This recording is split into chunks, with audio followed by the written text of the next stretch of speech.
Bonjour à tous, je suis heureux de vous accueillir aujourd'hui pour ce troisième voyage virtuel accompagné par François Mollier à destination cette fois de l'Italie et plus particulièrement de la Hongrie.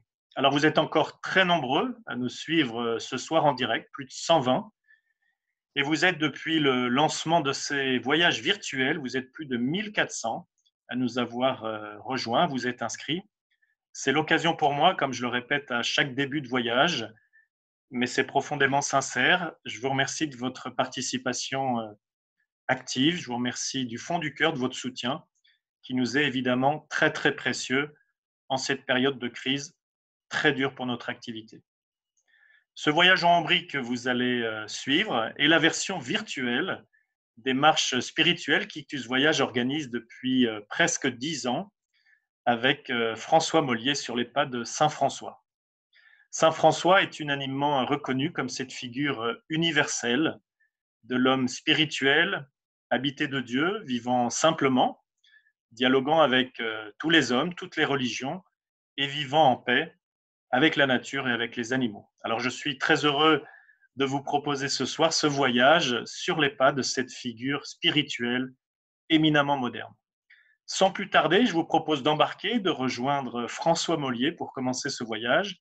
Au préalable, sachez qu'au terme de ce voyage, vous aurez la possibilité de poser quelques questions en direct à François Mollier, qui évidemment se fera un plaisir d'y répondre. Pour cela, vous avez en bas de votre écran un petit module qui s'appelle QR et vous pouvez tout au long de ce voyage saisir quelques questions auxquelles il répondra à la fin. Voilà, sans plus tarder, je lui passe la parole. François, est-ce que tu m'entends?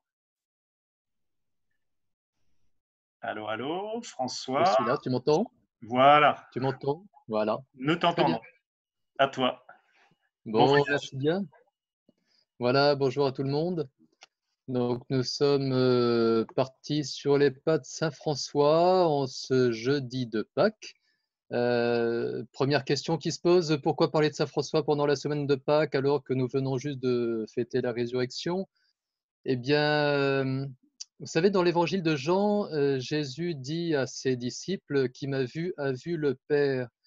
Et d'une certaine façon, les frères de saint François pouvaient dire qui a vu saint François a vu le Christ. Et c'est un peu la raison pour laquelle nous sommes si attachés à saint François, parce il nous montre comment, dans un contexte qui était le sien, très, voilà, très marqué par une époque, par une histoire, par une culture, etc., dans ce XIIIe siècle occidental, comment saint François a parfaitement, il s'est parfaitement approprié l'évangile, comment il s'est parfaitement, comment il a actualisé l'évangile et comment il est devenu finalement un autre Christ. Ce n'est plus le Christ, ce n'est plus moi qui vis, c'est le Christ qui vit en moi, dit saint Paul. Saint François, à plus d'un titre, aurait pu dire cette parole. Même s'il avait l'humilité peut-être pour ne pas la dire, mais en tout cas, nous sommes dans ces paysages bucoliques de l'Ombrie, de l'Italie centrale, si agréable. Alors évidemment, derrière l'écran, bon, c'est déjà beau, mais bon, ça, on aimerait y être de visu. Bon, ça sera pour dans un petit moment. En tout cas, nous allons nous promener dans ces paysages, nous allons évoquer quelques éléments biographiques de Saint François. Et puis, nous allons ensuite évoquer quelques aspects de sa spiritualité pour terminer avec, évidemment, forcément, Sainte Claire, celle qui a porté le charisme franciscain après la mort de Saint François. Vous voyez, cette photo, bon, elle vaut ce qu'elle vaut, mais je l'aime bien parce qu'elle montre cette unité de cœur qu'il y a entre François et Jésus. L'ordre franciscain a beaucoup représenté la croix avec un bras qui est nu, c'est le bras du Christ, et un autre bras, cloué lui aussi sur la croix, qui porte une robe de bure, c'est le bras de saint François. Il y a une communion, une accointance, une complicité entre les deux tout à fait étonnante. Voilà, donc nous allons rentrer dans ce mystère de François, qui est le mystère de la personne humaine finalement. Nous allons parcourir les chemins à droite, à gauche, parce que François s'est beaucoup promené dans cette Italie centrale et au-delà. Vous avez donc sur la carte Assise, en plein milieu. Là, nous sommes à peu près au milieu de la botte italienne. Le milieu géographique, c'est Rieti, c'est en dessous. Bon, nous en parlerons plus tard. Mais donc, Assise est près de Pérouse, qui est la capitale de l'Ombrie. Pas très loin, il y a le lac de Trasimène, dont nous parlerons. Voilà, c'est une très belle région. Voilà, le lac de Trasimène. Montagneuse. Il y a des montagnes qui s'élèvent assez vite à 1500 et quelques, voire 2000 mètres. Du côté de Gubbio ou vers Rieti, on dépasse les 2000 mètres. Voilà, on est dans les Apennins, une région au climat très, très changeant. On peut avoir un très beau temps au mois de mars et puis une belle tempête de neige au mois de mai. Mais voilà, on a généralement un paysage qui est très attirant. Et quand on chemine vers Assise depuis Sainte-Marie-des-Anges, ce que nous faisons là par ces photos, nous avons le Monte Subbiaso, le mont Subbiaso, qui culmine à 1300 mètres, qui est derrière là. Et puis Assise, la ville d'Assise, qui n'a quasiment pas bougé, en tout cas pour le centre historique, depuis la fin du Moyen Âge. C'est une ville qui est inscrite au patrimoine mondial de l'UNESCO. Elle est protégée par le mont Subbiaso et elle s'ouvre sur la vallée de Spolète que vous avez là en face de vous. Donc là, la photo est prise de la colline qui domine Assise, de la Rocca. On voit toute cette vallée de Spolète. Spolète est beaucoup plus loin là en face. Et c'est par cette vallée que François a beaucoup parcouru la région. Quand on quitte Assise, on est forcément dans la vallée de Spolète. Voilà, donc c'est une ville qui a gardé aujourd'hui tout son charme. Elle a un côté village, peut-être du fait de sa remarquable restauration et de sa configuration très médiévale. Patrimoine mondial oblige. C'est une ville qui a beaucoup profité des rénovations après le tremblement de terre de 1997, qui avait été assez dommageable. Mais voilà, elle a retrouvé tout son lustre. C'est une ville très touristique quand il n'y a pas de confinement. De Pâques jusqu'à la Toussaint, c'est un balai ininterrompu de touristes dans ces ruelles. C'est une ville très pittoresque.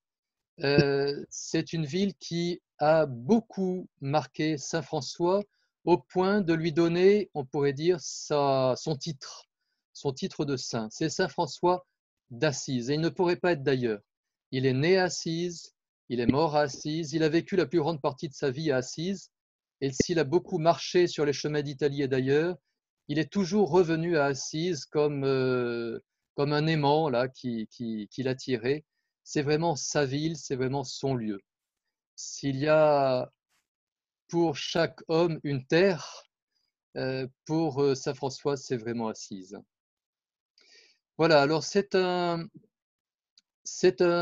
jeune homme qui naît en 1181, on n'est pas tout à fait sûr de la date, dans cette petite pièce que l'on voit ouverte là en face de nous sur la photo, transformée évidemment en chapelle. C'est San Francesco Piccolino, le langage italien est très musical. Donc c'est l'ancienne maison de Pierre de Bernardone. Donc là, c'était François de Bernardone.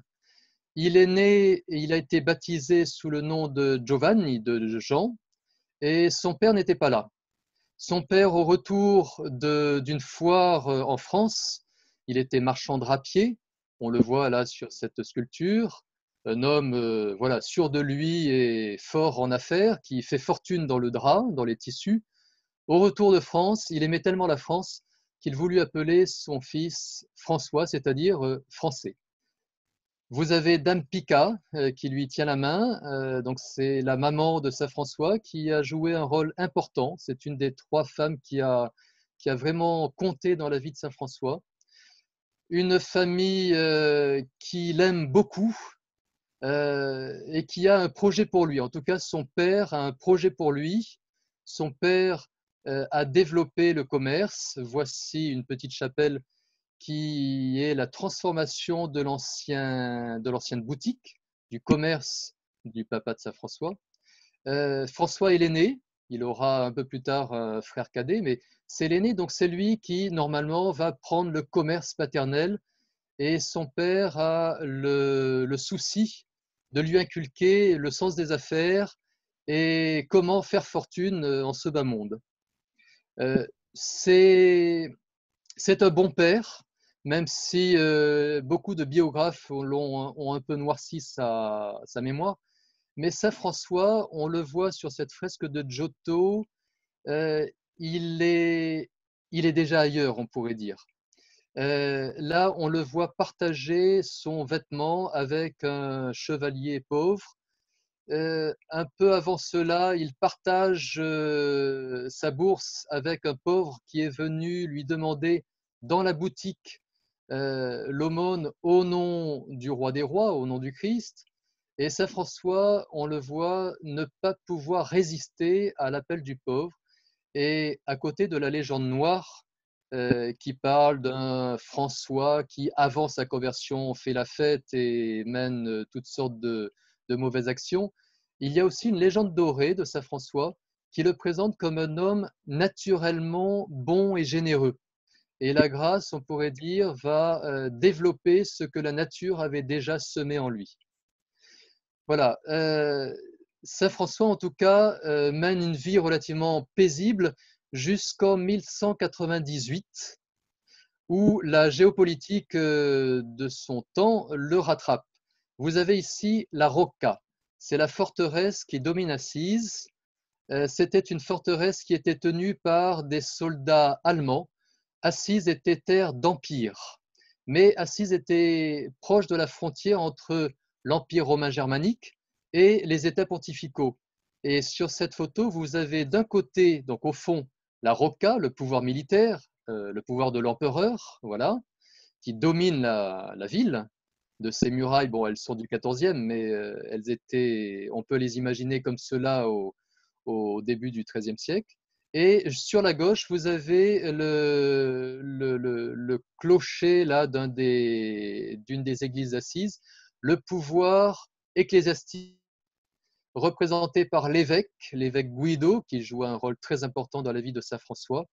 Et entre l'évêque, le populum d'Assise et l'empereur, ça peut se frotter. Donc vous avez ici, un peu plus tard, donc ça c'est la ville de Perugia, Pérouse, vous avez une querelle qui dégénère entre les deux villes. Donc il y a déjà une guerre qui se déclare entre le peuple d'Assise et les soldats de l'empereur. Ensuite, une guerre qui se développe entre le peuple d'Assise et les nobles d'Assise qui vont trouver refuge dans la ville de Pérouse. Alors là, vous avez quelques photos de cette capitale de l'Ombrie, une très belle ville. Elle est visitable, hein, elle est aussi belle qu'Assise, on pourrait dire, même si elle est moins connue. Elle est située, elle aussi, sur une colline d'où on voit toute la vallée de Spolète. Et ces deux villes vivent une rivalité qui dure toujours d'une certaine façon, mais elle est très, très forte, très vivace, très virulente au XIIIe siècle. Et Assise va mener la guerre contre Pérouse et va la perdre. Et François, qui a une vingtaine d'années à l'époque, va se retrouver prisonnier dans cette ville de Pérouse. Là, ça vous donne un peu la vie quotidienne dans ces belles villes italiennes. Mais François a connu à cette époque de Pérouse uniquement les geôles au fond d'un cachot humide où il va tomber malade. Et au bout de 8, 9 mois de prison, son père ayant payé la rançon, il va revenir à Assise et la maladie le tenant encore au corps, il va commencer à méditer. C'est vrai que quand on vit une situation exceptionnelle où le corps est mis en fragilité, eh bien les méditations métaphysiques sont peut-être plus propices. Voilà, au pied du Monte Subbiaso, dans la colline d'Assise, vous avez cette campagne. Alors aujourd'hui, elle est urbanisée, mais sur cette photo, on voit encore quelques restes de bosquets, de fermes, etc. Et François a trouvé là un lieu privilégié pour méditer sur son existence, sur la condition humaine, sur qu'est-ce qu'il devait faire de sa vie. Et ce qu'il en est sorti, en premier, on pourrait dire, ce sont des rêves de chevalerie, des rêves de grandeur. Alors, il part, fièrement équipé, et puis on le voit revenir, même pas un mois plus tard. Il a attrapé une mauvaise grippe, on ne sait pas trop. En tout cas, il arrive, son corps est très affaibli. C'est un échec. Tous ses rêves de devenir chevalier et d'acquérir des titres de noblesse, on pourrait dire, sont tombés. Et il se retrouve au point de départ avec un échec à surmonter et à avaler. Il va méditer dans cette petite chapelle de Saint-Damien. Nous sommes en 1205. C'est l'année de sa conversion et une conversion qui va se dérouler en plusieurs étapes. À Saint-Damien, d'après ce que nous disent les biographes, le crucifix, il est là, il trône, il est bien éclairé. Ce n'est pas l'authentique, c'est une copie. L'authentique a été rapatrié à la basilique Sainte-Claire dans les murs d'Assise. Mais dans cette chapelle, François entend l'appel de Dieu qui lui dit, d'après les biographes, « Va et répare mon église ». Alors il prend cette phrase au pied de la lettre, il regarde autour de lui, la chapelle est en ruine, et il se dit ben, je vais la remonter matériellement. Donc il remonte ses manches et il commence à rebâtir cette église. Pour cela, il a besoin d'argent. Bon, il va lui arriver des déboires avec son père parce que François va prendre dans la réserve paternelle des tissus pour les vendre au marché de Foligno pour récupérer de l'argent. Bon, ça se passe mal. Une deuxième étape pour la conversion de Saint François, elle se passe ici. Alors non pas dans cette maison que nous voyons, mais dans une maison qui s'élevait à la place de ce que nous voyons, qui était la léproserie. La rencontre avec le lépreux est un moment qui a été mis en valeur par tous les biographes. François, dans son testament, quand il parle de sa conversion, ce qu'il dit, c'est qu'il se met au service des lépreux. Donc il descend à la léproserie. La lèpre était une maladie très présente en Europe au XIIIe siècle et toutes les grosses villes finalement avaient leur vallée des lépreux ou leur maison des lépreux dans les alentours. Il se met ici, dans cette maison, dans cette léproserie, au service de ceux qui sont rejetés par la société. Et c'est pour saint François, dans sa relecture de vie, le moment déterminant où il est complètement retourné, où il se retourne vers Dieu et il va peu à peu abandonner tous ses rêves de gloire mondaine. Et c'est la coupure. Avec son père, la situation s'est envenimée. François, qui devait prendre le magasin, eh ben, devient un pouilleux. Il va pieds nus avec une robe de bure. Son père le déshérite. Il le fait passer en jugement. Vous avez vu la fresque de Giotto. Bon, elle n'était pas très belle, mais ici, c'est la place de l'évêché, le lieu où cette fameuse scène a eu lieu. Donc, François se met sous la juridiction de l'évêque et il renonce. Vous avez ici la cour de l'évêché, là, sous le petit clocheton, avec cette grande église qui est au premier plan, qui est l'église du dépouillement ou de la renonciation, l'église qui commémore justement cette renonciation de François au monde. Et à partir de ce moment-là, donc François qui a rendu tous ses vêtements, donc symboliquement il a tout quitté, se met au service de l'Église, au service de l'évêque qui habite là. Vous avez donc l'évêché sur la gauche, là, l'église du renoncement juste en face, voilà. Et saint François va vivre pendant 1 an et demi, 2 ans, une vie de solitaire et de travailleur, puisqu'il va continuer à rebâtir non plus avec l'argent de son père, mais avec ce qu'il peut mendier dans les ruelles d'Assise. Il va rebâtir l'église Saint-Damien et il va rebâtir l'église de la Portioncule, Sainte-Marie des Anges, église qui va jouer un rôle très important dans sa vie. Auparavant, dès qu'il a quitté le monde, il part à Gubbio. Peut-être fallait-il qu'il marque la coupure géographiquement. Vous avez Assise juste en bas, à côté de Pérouse, voilà, juste un peu au-dessous.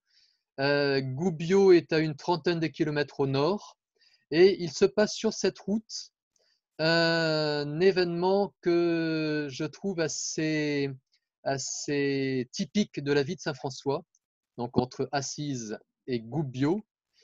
Saint François, c'est l'hiver, il croise des voleurs dans les forêts de l'Ombrie. Il y avait des voleurs. Bon, il est roué de coups, il est jeté dans un fossé plein de neige. Il n'a rien sur lui, donc les voleurs en sont pour leur peine, et ils se moquent de lui et ils le laissent. Et François, qui a renoncé à tout et qui se fait rouer de coups, il se relève et il chante les louanges du Seigneur. Il aurait pu dire, comme ce que nous aurions certainement dit, bah quoi, je t'ai donné ma vie, Seigneur, tu aurais pu faire quelque chose. Non, voilà. Ça, c'est vraiment typiquement Saint François. Il arrive à Gubbio, chez un ami, Spadalunga, voilà, donc une très belle ville aujourd'hui avec les restes de l'amphithéâtre romain devant, tous les restes de palais médiévaux et Renaissance derrière. François vit quelques jours chez cet ami et puis il retourne à Assise, donc mener cette vie de solitude. Nous sommes en 1208. Il vit entre Saint-Damien sur la gauche, Saint-Damiano, et Sainte-Marie des Anges, la Portioncule, sur la droite. Il est rejoint par quelques frères. Alors, frère Massé, dont on voit le panneau en bas là, il va venir un peu plus tard, mais le premier frère, c'est Bernard de Quintaval, suivi de près de Pierre de Catane, etc. Des jeunes gens d'Assise qui sont marqués par l'exemple que donne saint François. En 1208, il est là avec ses quelques frères dans l'église de la Portioncule, qui est aujourd'hui recouverte par cette grande basilique de Sainte-Marie des Anges. Aujourd'hui, c'est d'ailleurs une commune, hein, la vallée de Spolète, là, c'est beaucoup urbanisé. Et au pied d'Assise, au lieu des bois, c'est maintenant la ville. Dans cette église, il ouvre l'évangile par 3 fois, et par 3 fois, il entend l'appel en mission des apôtres. Et il se demandait qu'est-ce que je vais bien pouvoir faire avec ses premiers frères.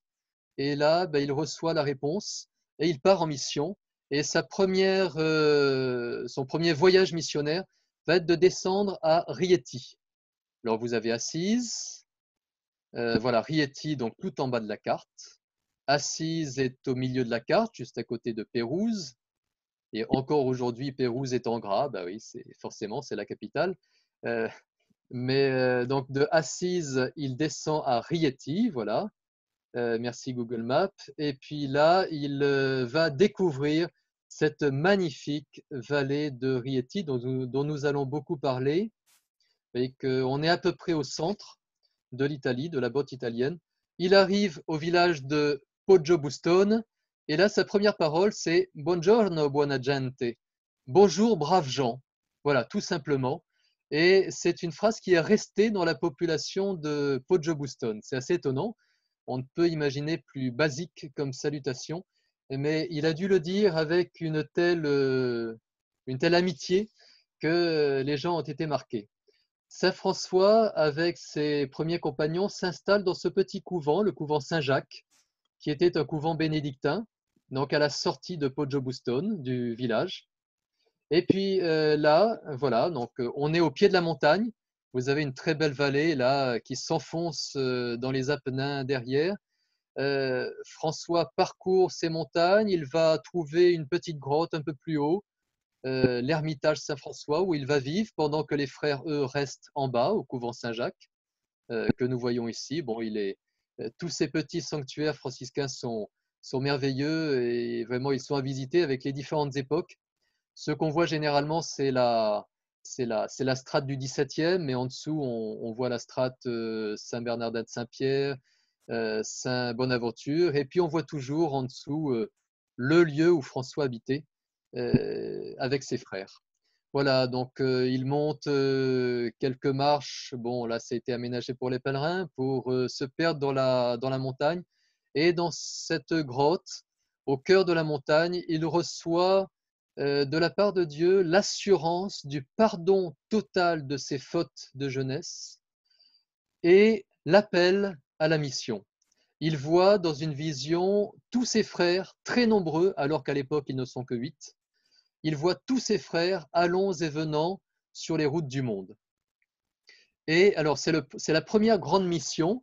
Et au retour de cette mission, ils vont assez vite aller à Rome.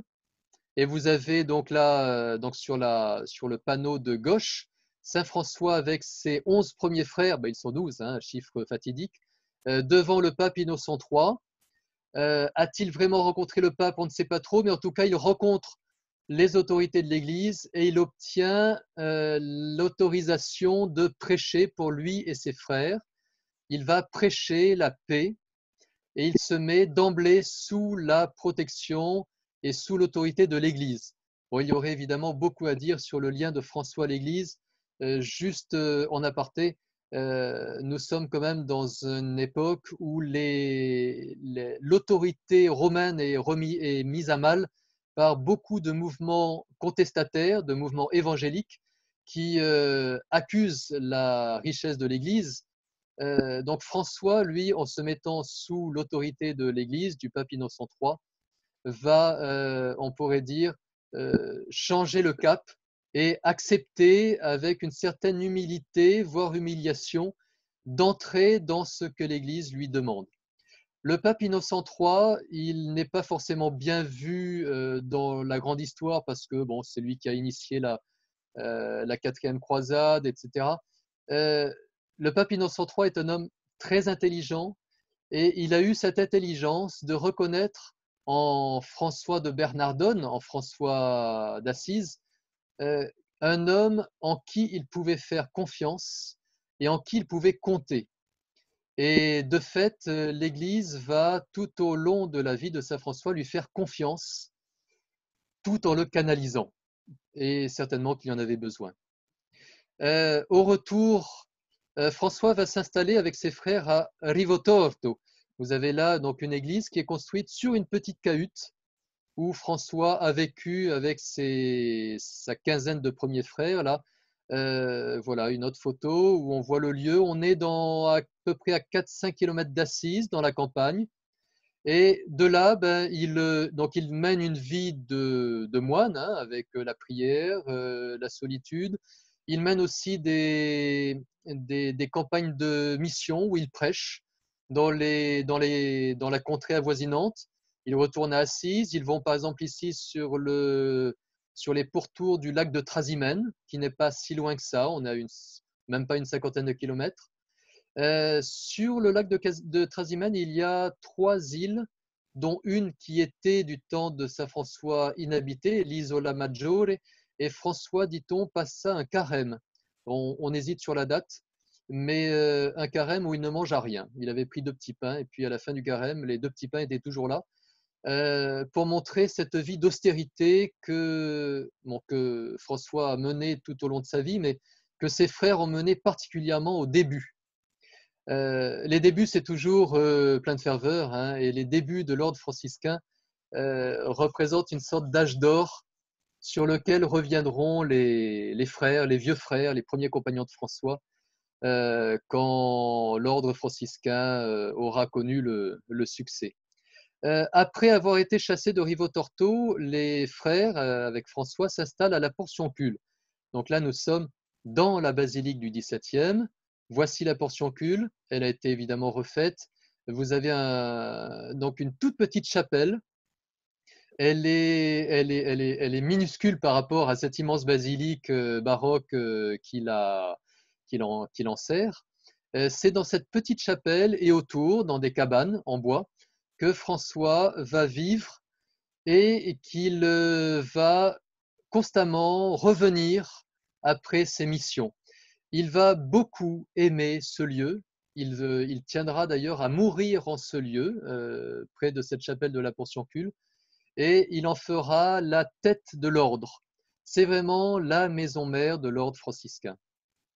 C'est dans ce lieu, dans cette petite chapelle, qu'a lieu en 1212 un moment très important, qui est l'arrivée de Claire. Alors Claire est une jeune fille noble d'Assise. Voici sa maison natale. On ne voit plus rien maintenant parce que tout a été changé. Et puis on est sur la place de la cathédrale, sur la place de la basilique Saint-Rufin. Sainte Claire, Claire Offreduccio, a entendu évidemment parler de Saint François, comme tous les habitants d'Assise, mais plus précisément par son cousin Germain Ruffin, qui est un des premiers compagnons de François, et elle décide de le suivre. Grand témoin dans cette famille noble, évidemment, vous avez dans cette chapelle des reliques la bure de Claire qui est juste devant, celle du milieu. Celle de gauche, c'est une bure que portait Claire, une sorte de chemise qu'elle portait en dessous quand il faisait froid. Et sur la droite, vous avez une bure de Saint François, une des nombreuses bures qu'a portées Saint François, parce qu'il avait le don de les donner à plus pauvres que lui, donc chaque fois il fallait lui en redonner. Vous avez là une image, bon, même si elles ont quand même 800 ans, vous avez quand même une image assez fidèle de ce qu'a pu être cette vie de pauvreté totale de François, de Claire, de leurs premiers compagnons et compagnes. Cela dit, une fois que François a coupé les cheveux à Claire, immédiatement il envoie dans un monastère, le soir même, dans un monastère de bénédictines, et ensuite il installera dans le monastère de Saint-Damien, dont nous reparlerons, et il ne la verra que très parcimonieusement. On parle toujours de Saint François de Saint-Clair, je dirai un mot à la fin. En fait, ils se sont très peu vus. Bon, voilà. L'ordre franciscain connaît une extension incroyable. En 1217, au chapitre des Nattes, il y a entre 3000 et 5000 frères. Les premiers frères, c'est 1208. Vous voyez, on n'est même pas 10 ans après. Là, vous avez une réunion générale. Bon, je n'avais pas de photo d'époque, évidemment. Donc ça, c'est une photo de tous les représentants franciscains du monde entier auprès du pape. L'ordre franciscain, aujourd'hui, est encore l'ordre le plus nombreux, le plus important dans le monde. En tout cas, l'expansion a été extrêmement rapide et il a fallu gérer tout ça. Et ça a été, pour Saint François, qui n'était pas du tout un organisateur, ça a été très difficile. Bon, heureusement que le cardinal Hugolin était à côté de lui, lui et beaucoup d'autres, et heureusement que l'Église a chapeauté tout ça, mais François a très vite été dépassé par les événements. Ce n'était pas un juriste, ce n'était pas un fondateur d'ordre, c'était un missionnaire, et il n'avait de cesse que de partir pour annoncer la parole de Dieu, pour mieux revenir vivre en solitude et en charité auprès de ses frères. Ce mélange de retrait et de mission, de solitude et de vie fraternelle, c'est typique de la vie de Saint François. Vous avez ici, par exemple, les Carceri. Nous sommes à une dizaine de kilomètres d'Assise, au milieu du Monte Subbiaso, de cette montagne-là qui domine Assise. C'est l'ermitage le plus proche de Saint François, où il aimait se retirer avec quelques frères. On a une très belle vue sur la vallée de Spolète, mais vous voyez qu'elle est quand même au second plan. Au premier plan, c'est la forêt. François a beaucoup cherché ces lieux retirés où il vivait soit seul, soit avec 2, 3, 4 compagnons face au Christ. Et quand on est dans les Carceri, on descend des petites chapelles minuscules qui datent du XIIIe siècle. Et à un moment donné, on tombe sur cette fresque. C'est une sorte de piège là, artistique. Et vous êtes face au Christ. Et là, quand on est dans la solitude et le jeûne, il n'y a pas d'échappatoire, hein. Vous êtes face au Christ et c'est oui ou c'est non, quoi. Soit vous restez et vous devenez amoureux du Christ, soit vous partez parce que c'est insupportable. Un autre lieu que François a beaucoup aimé, c'est évidemment l'Alverne. le sanctuaire franciscain, là, donc au nord de l'Ombrie. On est déjà en Toscane. Vous avez Assise tout en bas, vous voyez Pérouse. Vous avez Gubbio légèrement en haut, enfin voilà, sur la gauche, et sur la droite, pardon. Et puis vous montez vers Città di Castello, San Sepolcro, et puis vous arrivez, vous quittez la grande route, la 4 voies, et vous montez dans la montagne, dans le massif du Casentino. Et là, vous arrivez dans un sanctuaire qui est de toute beauté, au milieu d'une nature très généreuse et très sauvage. Ce massif du Casentino, qui est une réserve naturelle. Et au plein milieu de ce massif, vous avez le mont Alverne. Voilà. Alors la photo est un peu surexposée, mais comme quoi il y a du soleil de temps en temps. Il peut y faire très froid l'hiver. Et c'est une montagne avec une forme très caractéristique. Et François a beaucoup aimé ce lieu. Il y est allé plusieurs fois, lieu très bucolique. Au printemps, c'est évidemment merveilleux.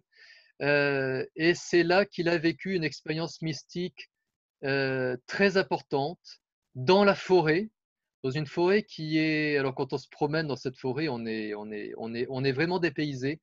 On pourrait voir surgir des elfes ou que sais-je, ou d'autres créatures magiques. Là, on est vraiment en dehors du monde.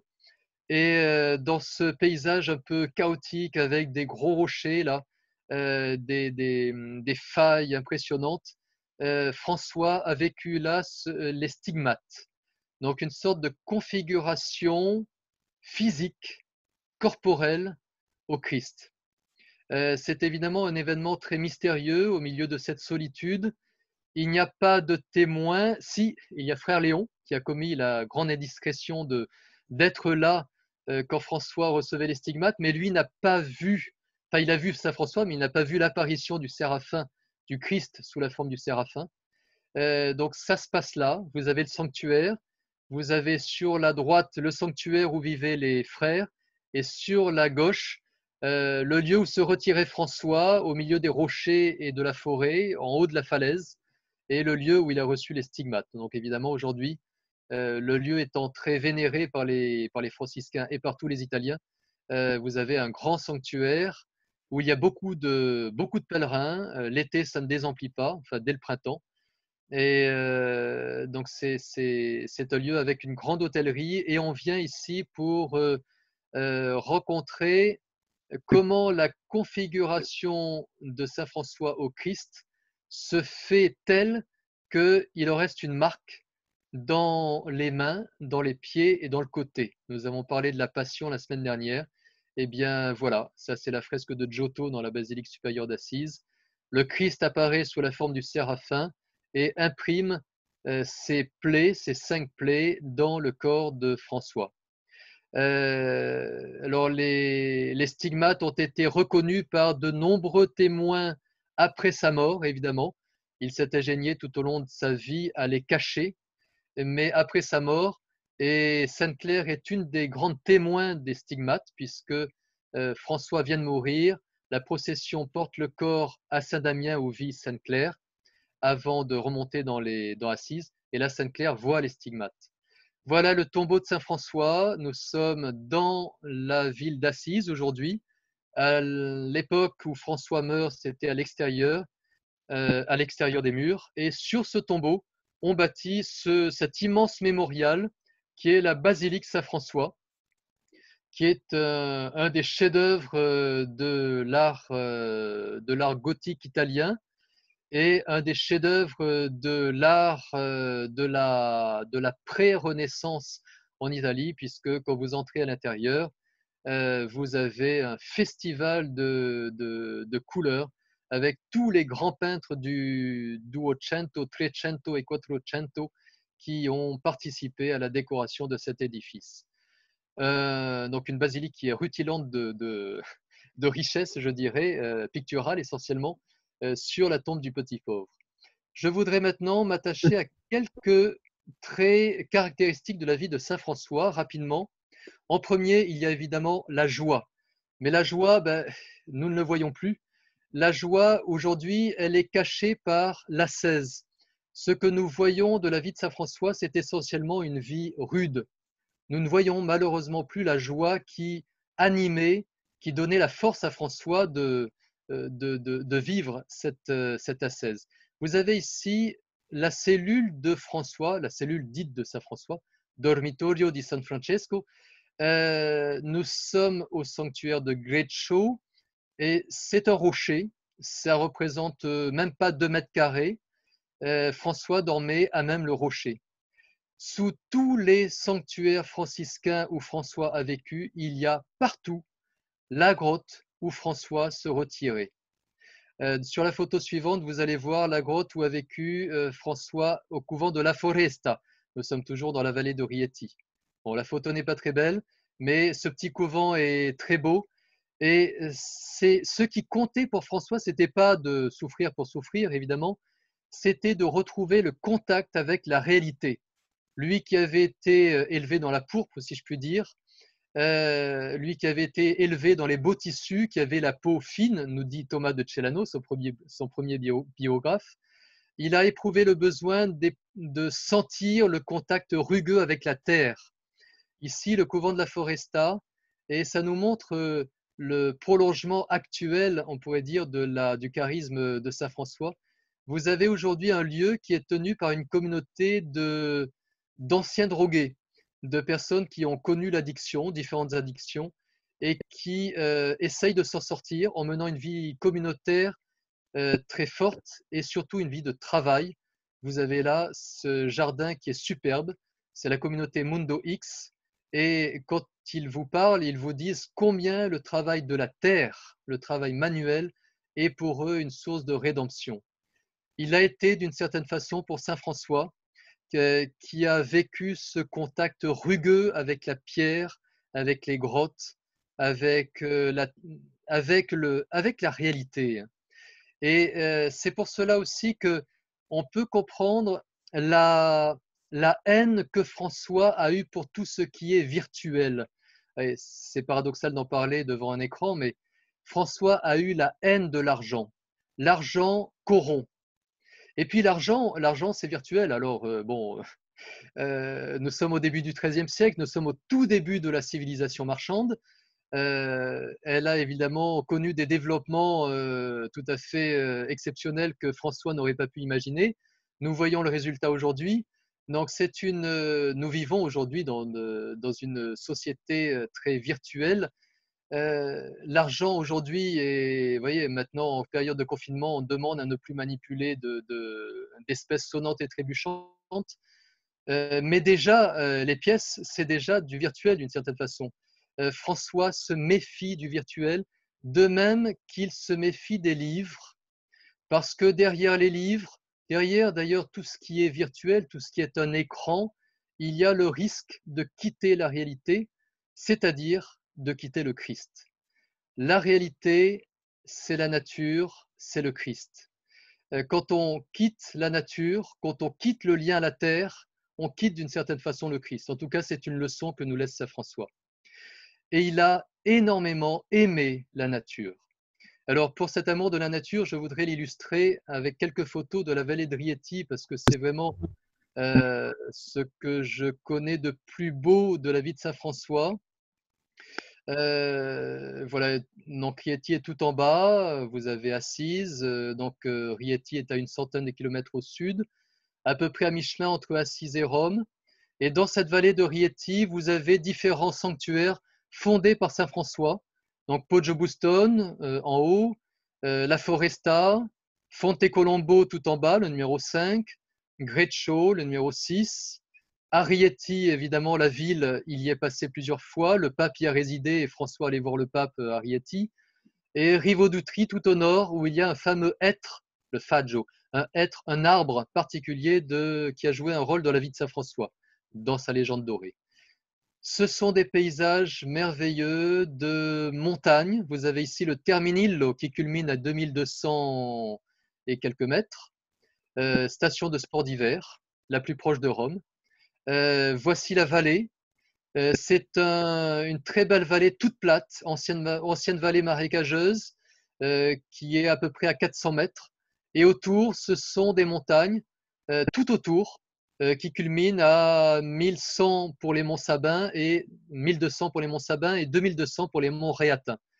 Et dans cette nature, vous avez eh bien, un arbre. Bon, c'est une anecdote parmi beaucoup d'autres. Un être qui a pris, d'après la légende dorée, bon là on est vraiment dans la légende populaire, qui aurait pris cette forme particulière pour protéger Saint François une nuit d'orage alors qu'il était perdu dans la forêt. Bon, peu importe l'authenticité de ce fait, ce que je trouve beau derrière, le message, c'est l'amour de François pour la nature et la nature le lui rend bien. On aurait pu évidemment parler aussi dans la vallée de Rieti de l'amour de François pour les animaux. Euh, voilà, bon, ici quelques chevaux, quelques ânes. Nous sommes dans des alpages au-dessus de la vallée de Rieti. Il y a le fameux loup de Gubbio dans les Fioretti. Alors, je n'avais pas de photo du loup de Gubbio, mais vous avez ici, au-dessus du village de Greccio, une petite fontaine dite du loup de Saint-François, avec cette petite fresque du 17e ou du 18e, là, qui montre Saint-François avec un loup. Il y a des histoires avec les hirondelles, avec les poissons, avec Frère Corbeau. Vous avez ici dans le village de Greccio une peinture murale extérieure qui montre Saint-François qui appelle Frère Corbeau avec tous les oiseaux autour, là. Euh, il y a une connivence de François avec le Christ, il y a une connivence de François avec la nature et toutes les créatures. Voilà. Cet amour de la nature, cette sensibilité que François a pour tout ce qui est beau, pour tout ce qui est de l'ordre de la création, on le voit notamment ici au sanctuaire de Greccio, où en 1223, nous sommes 3 ans avant sa mort, il va avoir l'idée, il va innover l'idée de la crèche. Alors, on fêtait Noël depuis le IVe siècle, évidemment, mais au XIIIe siècle, François invente la crèche, c'est-à-dire la représentation sensible du mystère de Noël, de l'incarnation. Vous avez donc dans le sanctuaire de Greccio, vous avez l'évocation de cette première crèche par Saint François. Vous avez aussi toute une exposition de crèches dont on a vu un, un aperçu. Voilà, dans cette grotte, sur ce rocher, avec un petit bambino Gesù, là, un petit enfant Jésus comme les Italiens les aiment bien, là, vous avez une fresque du XIVe qui raconte cet épisode de François sur la gauche, qui est en dalmatique, puisqu'il était diacre, nous dit Thomas de Celano, qui lit l'évangile de Noël, et certains témoins de la scène disent qu'ils virent dans les bras de François, au lieu du petit poupon en cire, un vrai enfant Jésus qui tendait les bras vers lui. Voilà, vous avez donc cette scène de la crèche qui nous montre combien François est sensible, c'est-à-dire combien il se rend sensible et combien il rend sensible le mystère du Christ. Un autre petit exemple, on voyait tout à l'heure sur la photo précédente le village de Contigliano. Dans les environs, il y avait un ermitage, l'ermitage de Saint-Éleuthère, où on a cette anecdote de François qui, en plein hiver, se gèle parce qu'il fait froid, il n'a qu'une robe de bure, et il double sa robe de bure parce que ses frères insistent, et puis au bout d'un moment, il enlève la fourrure et il dit à ses frères, tout joyeux, et ça c'est important, et il faut que je me mette au diapason des frères les plus pauvres. Et ceux qui n'ont pas de quoi doubler leur robe de bure, eh bien, il faut que je sois comme eux. Voilà, ça c'est vraiment typiquement François. S'il y a une ascèse, c'est d'abord par charité pour les plus pauvres. Et il y a toujours cette joie qu'il y a à être avec ses frères. Là, vous avez toujours à Greccio le petit dortoir des frères sous Saint Bonaventure. On est une trentaine d'années après la mort de Saint François. C'est minuscule et vous aviez une vingtaine de frères qui vivaient là. Il y a un amour de la vie communautaire, un amour fraternel très fort dans la vie de Saint François. L'expansion de l'ordre franciscain ne s'explique pas autrement. La joie, l'amour fraternel, évidemment, et qui est joint, je vous le disais tout à l'heure, avec un amour de la solitude. Bon, là, c'est la seule photo que je vous propose de Fonte-Colombo, où on descend vers la grotte où François aimait se retirer. Ici, on est près du hêtre de Saint-François, c'est le coucher du soleil. On est en pleine nature. On a voilà, cette mosaïque qui nous montre François qui chante le cantique des créatures. Il est dans la nature, chez lui. Il est au milieu de ses frères, chez lui. Il est en quelque sorte partout où ne règne pas l'esprit mondain, il est chez lui. Voilà. Il faut évoquer aussi dans la vie de Saint François cet amour fraternel qui va se transformer qui va transformer la mission en dialogue. Pour nous, aujourd'hui, c'est évident. Au XIIIe siècle, à l'époque des croisades, ce n'est pas si facile de parler de dialogue. Et vous avez cette scène incroyable de François qui rencontre le sultan, c'est la fresque de Giotto à Assise, dans la basilique supérieure. François, alors on ne sait pas trop s'il a proposé au sultan de Damiette, s'il a proposé l'ordalie pour montrer la vérité de la foi chrétienne sur la foi mahométane, comme on disait à l'époque. Mais en tout cas, on a un homme qui franchit la frontière, qui se fait malmener par les Sarrasins, comme on disait aussi à l'époque, et qui, par le charisme qui émane de lui, se fait admettre en présence du sultan, le successeur d'Aladin, le sultan Malik al-Kamil, et là, il va lui prêcher le Christ. C'est tout à fait incroyable. Et le sultan, a priori, ne se convertit pas, mais il reconnaît en François un homme de Dieu et il l'honore, il lui donne des présents que François refuse et il lui demande de prier pour lui. C'est tout à fait incroyable. Voilà. Et je voudrais terminer dans ces thématiques de la spiritualité franciscaine sur une question qui souvent est un peu difficile à aborder, la relation de François avec les femmes. Vous avez ici Saint François et Sainte Claire. On ne peut pas séparer l'un de l'autre. Je vous disais que les deux, en fait, se sont assez peu vus. François a toujours éprouvé le besoin de mettre une distance entre lui et les femmes. Peut-être parce que justement, c'est un homme sensible, il est sensible à la beauté. Quand on est sensible à la beauté de la nature, on est sensible à la beauté des femmes. Et certainement que François, se connaissant, a toujours éprouvé le besoin de mettre Claire au loin. Et Claire, je vous donne le paysage. Claire a 10 ans de moins. D'après ses biographes, elle est très belle. François, lui, n'est pas très beau, mais il a une voix très, très chaude, une voix qui, aux oreilles d'une femme, peut avoir un sacré impact. Et François, c'est un homme mûr qui se connaît et qui connaît la nature humaine, et il met tout de suite une distance. Cela ne l'empêche pas de suivre le développement de la communauté de Sainte-Claire. C'est lui le premier qui écrit une règle pour Sainte-Claire, pour ses sœurs. Et dans ce petit couvent de Saint-Damien où Sainte-Claire va vivre en recluse toute sa vie finalement, elle y entre, elle a même pas 18 ans et elle n'en sortira que les pieds devant en 1253 à sa mort, elle a une soixantaine d'années. Toute sa vie confinée dans ces 4 murs, Claire va suivre la règle que François lui a donnée, contre même la volonté des autorités ecclésiastiques.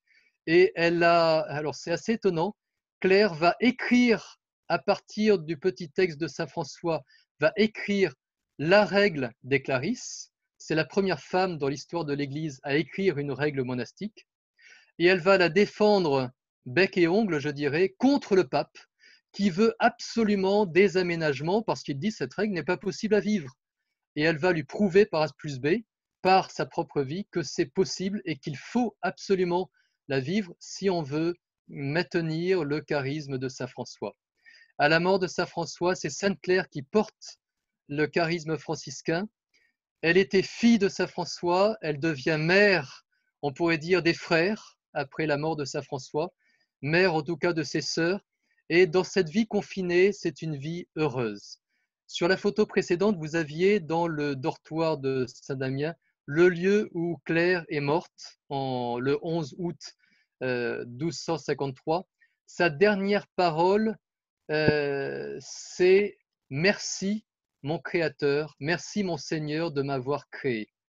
Voilà, dans cette vie de recluse où elle a vécu le plus souvent sur une paillasse parce qu'elle était atteinte d'une sorte de polyarthrite, enfin on ne sait pas trop, mais bien souvent elle a dû être alitée des mois entiers. Sainte-Claire a vécu une vie heureuse. Et c'est une des grandes caractéristiques de la vie de Sainte-Claire, c'est que autant chez Saint François on voit des hauts et des bas dans sa vie émotionnelle, autant chez Saint François on a l'impression d'une femme qui est égale et qui est heureuse. Voilà, la basilique Sainte-Claire, là où repose maintenant sa châsse, son corps découvert au milieu du 19e était ouvert, la châsse a été ouverte et son corps était parfaitement conservé.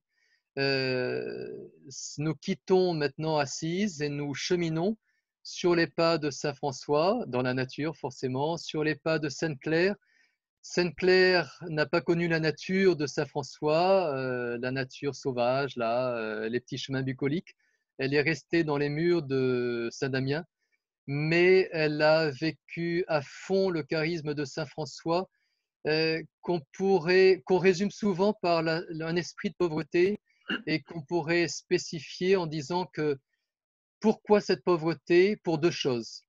Pour vivre au niveau de ceux qui sont marginalisés par la société, vivre au niveau des plus pauvres. Ce n'est pas une pauvreté qui est choisie pour elle-même, mais par solidarité avec le genre humain.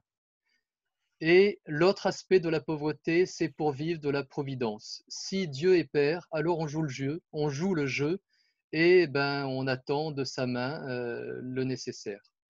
Voilà, je vous laisse avec ces considérations, ces modèles. Il suffit maintenant il suffit de cheminer intérieurement. C'est toujours la même rengaine. Nous nous approprions l'Évangile dans notre contexte d'aujourd'hui, dans notre personnalité à chacun, etc., etc. Voilà, comme Saint François l'a fait parfaitement, comme Sainte Claire, pardon, l'a fait parfaitement dans leur contexte, à leur époque, avec ce qu'ils étaient. Merci, très bonne suite de semaine Pascal et bon courage pour le confinement. Merci. Merci François. On sent, tu nous as fait entrer dans cette intimité de ton saint patron et on sent une certaine proximité avec lui. Et merci pour ce voyage. Alors, je vous propose de prendre quelques minutes pour répondre à quelques éventuelles questions. Pour cela, vous pouvez utiliser le module qui est en bas de votre écran, qui s'appelle Q&R, et taper sur votre clavier les questions que je vais lire et auxquelles François pourra répondre. En attendant que vous écriviez les questions, moi j'ai une première question, François, à te poser. Peux-tu nous dire quel a été le rôle du cardinal Hugolin dans la constitution de l'ordre franciscain? Alors le cardinal Hugolin, d'abord, c'est un ami.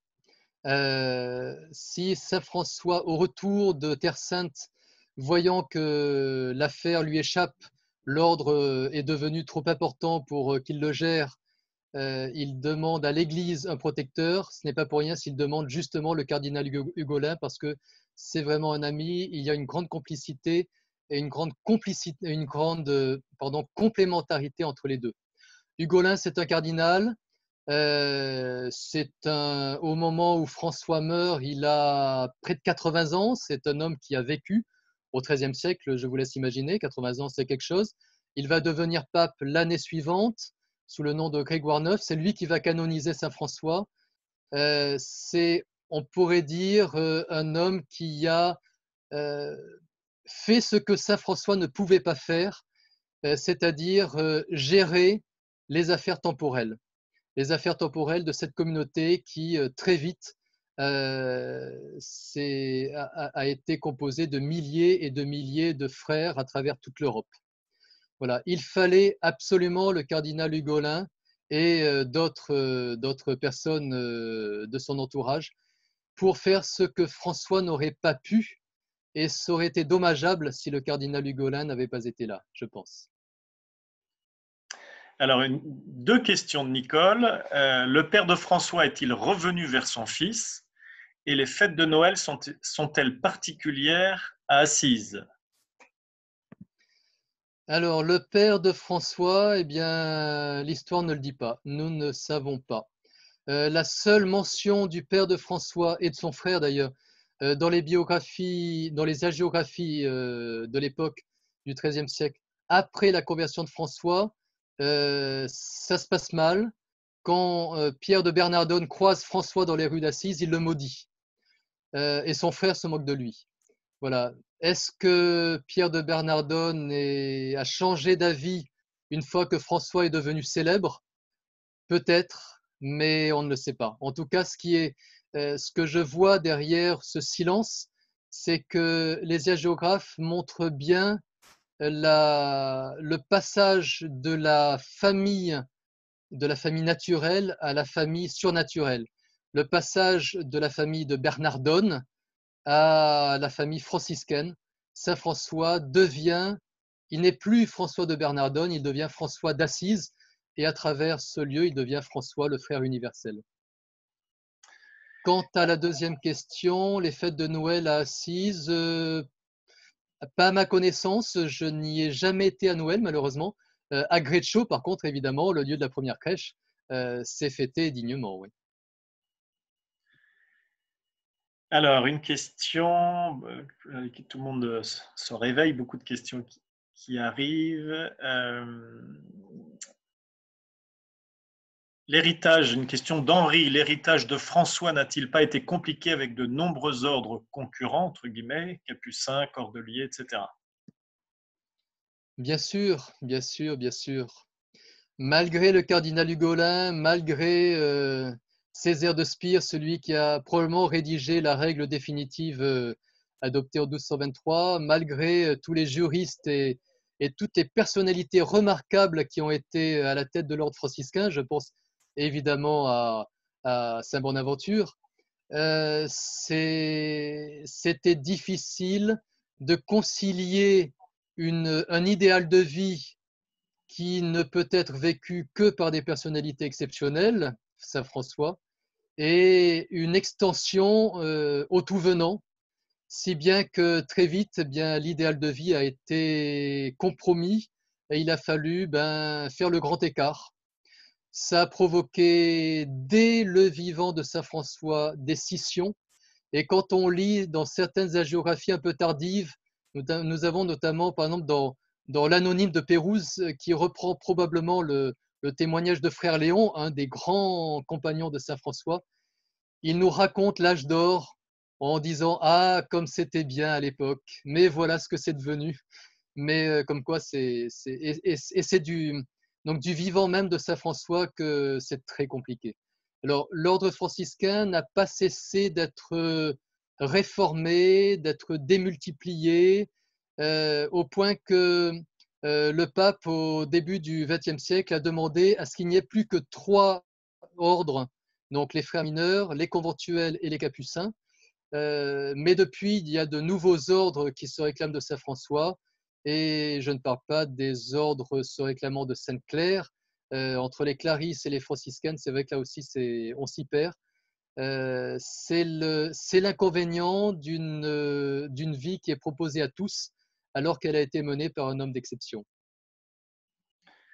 Alors, plusieurs messages, non pas des questions, te remerciant, te saluant. Message d'Anne, qui a eu la chance de faire cette marche en ta compagnie en avril 2016, qui aimerait y revenir, de Fournier, qui était là en octobre 2012.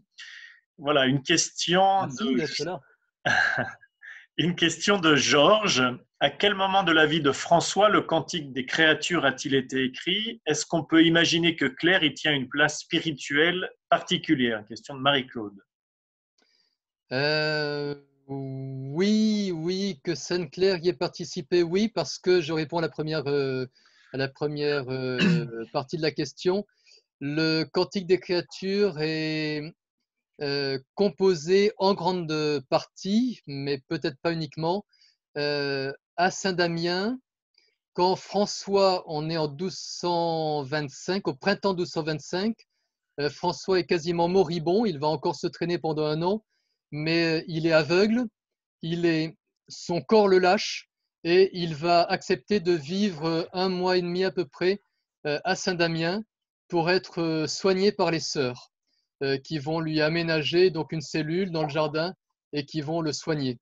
Et on dit que c'est à Saint-Damien que le Cantique des créatures est écrit, même si le couvent de la Foresta, qui est là aussi dans un environnement très beau, revendique également la paternité du Cantique.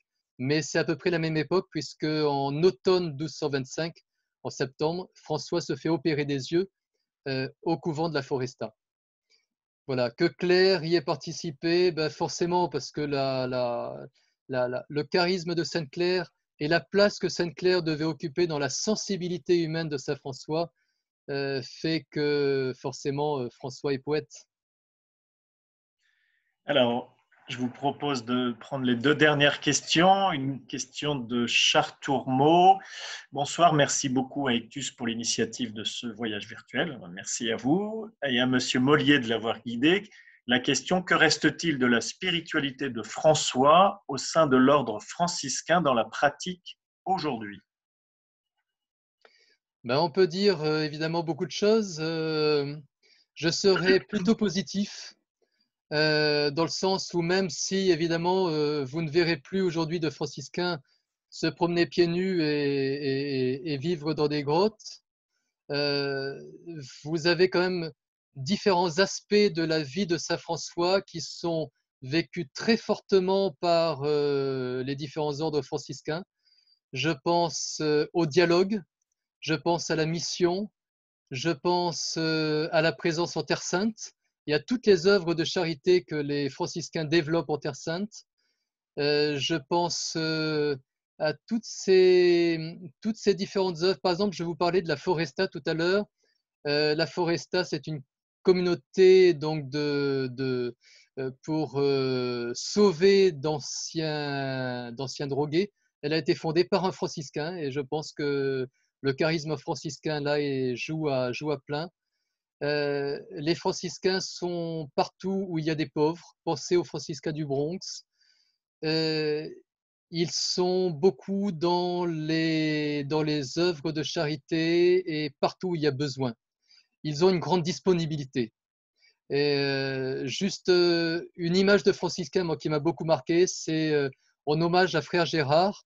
Je ne sais pas s'il est toujours de ce monde, mais en tout cas, il était de la custodie de Terre Sainte, il était gardien de lieux saints. C'est un métier, entre guillemets, c'est une fonction qui est très éprouvante. Et il avait une disponibilité absolument remarquable. On pouvait venir à n'importe quelle heure, même en dehors des heures d'ouverture. Il était toujours là, et il était toujours sur le site à parler avec les pèlerins et toujours là pour donner une bonne parole.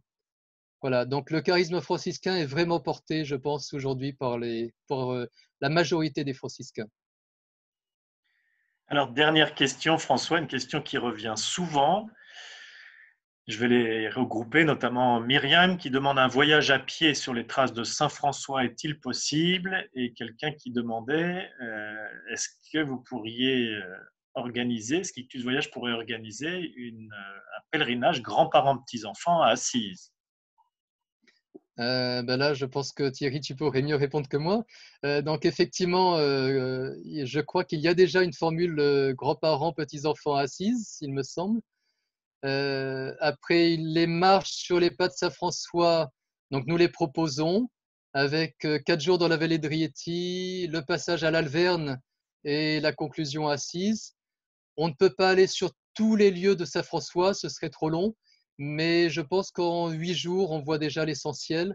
Et ceux qui ont participé, je pense, ont pu goûter la grâce qu'il y a, non pas être derrière un écran, mais sur les chemins, dans la nature, à parler de Saint-François. Malheureusement, il faut rendre l'antenne, il faut s'arrêter. Merci en tout cas de nous avoir suivis et Thierry, je te laisse la parole. Merci. Merci beaucoup François, c'est comme toujours passionnant. J'espère que ça vous donnera envie de parcourir réellement, physiquement, ces chemins de Ombrie avec François et de plonger, intérioriser, méditer la vie de Saint François. Beaucoup d'entre vous ont posé la question de savoir si il y avait des voyages avec François. Ça me fait une très bonne transition pour vous présenter nos prochains voyages réels, cette fois, avec François. Alors, tout d'abord, plus proche de chez nous, en Bretagne, un pèlerinage, une marche spirituelle qui s'appelle Chemin de Vie du 7 au 12 septembre, qui se termine par la traversée à pied de la baie du Mont-Saint-Michel. Une marche très spirituelle dans le désert d'Écosse du 24 au 29 août. Un trek à Rome, une marche spirituelle vers Rome du 24 au 31 octobre. Une marche en Terre Sainte, en Galilée, du 9 au 15 novembre. Et effectivement, pour ceux qui voudraient aller plus loin après ce voyage virtuel, la possibilité d'aller marcher dans tous ces lieux qu'a évoqué François, du 26 septembre au 3 octobre.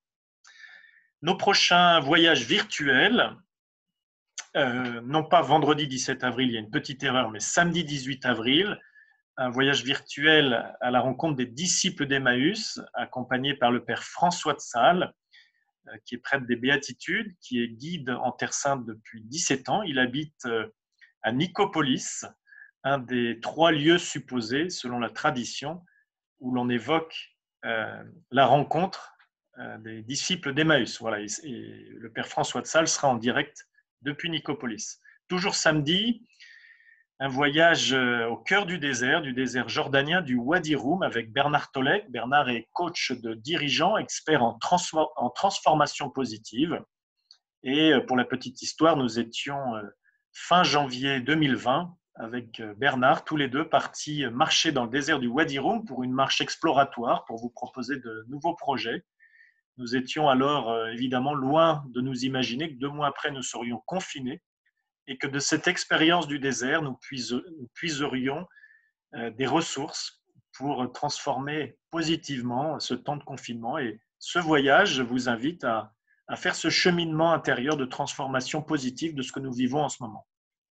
Mardi 21 avril, un voyage en Grèce autour des racines de l'Europe, racines philosophiques et chrétiennes, avec le philosophe Antoine Assaf, que beaucoup d'entre vous connaissent. Mercredi 22 avril, un voyage en Iran, autour des beautés iraniennes, et plus particulièrement de Persépolis, avec un arrêt sur le couronnement du Shah, événement qui eut lieu dans le site de Persépolis.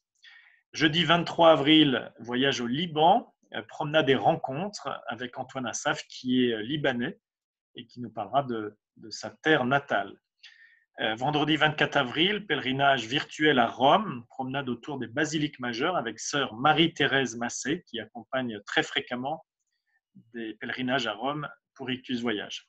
Lundi 27 avril, voyage en Provence. Si vous avez aimé ce voyage avec François Mollier, c'est l'occasion de le retrouver en Provence pour parcourir les débuts de l'évangélisation en Occident, comme vous le savez probablement.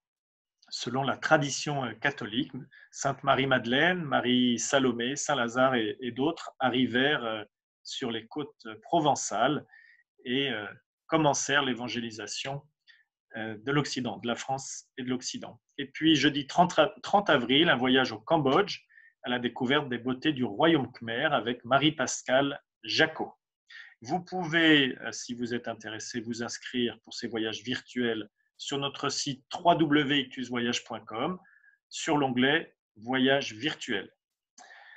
Voilà, j'espère que ce voyage vous a plu, que vous serez encore nombreux à nous suivre pour nos prochaines aventures.